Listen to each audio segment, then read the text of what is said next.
আজকে ভারতের যে হাই কমিশনার তিনি আমাদের অফিসে আজকে কার্সি কলতে এসেছিলেন এবং আপনারা আমাদের সঙ্গে প্রায় ঘণ্টাখানেক আলোচনা হয়েছে।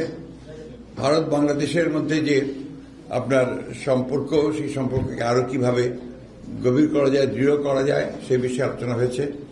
আমাদের যে সমস্যাগুলো রয়েছে ভারতের সঙ্গে বাংলাদেশের, আমরা সেই বিষয়গুলো তুলে ধরেছি।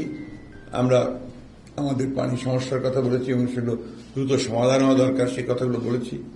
আমাদের সীমান্তে হত্যা বন্ধ করার প্রয়োজন, সে কথাগুলো আমরা তাদেরকে বলেছি।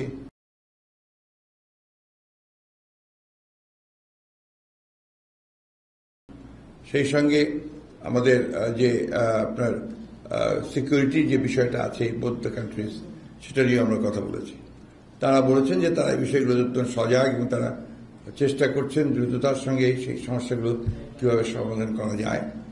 তাদের যেটা মূল বক্তব্য সেটা হচ্ছে যে বাংলাদেশের সঙ্গে তারা সম্পর্ক আরো দৃঢ় করতে চান।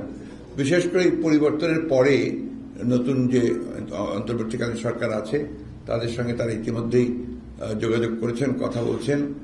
আমাদের সঙ্গে BNP as a political party, আমাদের সঙ্গেও তারা তাদের দেশের রাজনৈতিক দলগুলোর যে সম্পর্ক সেটাকে দৃঢ় করতে চান, এই অবস্থা তারা তৈরি করছেন। এবং এই সম্পর্কের মধ্যে আরো কি করে সুস্থতা, আরো পজিটিভিটি কি করে নিয়ে আসা যায় সেই বিষয়টার উপরে তারা কাজ করতে আগ্রহী। ধন্যবাদ।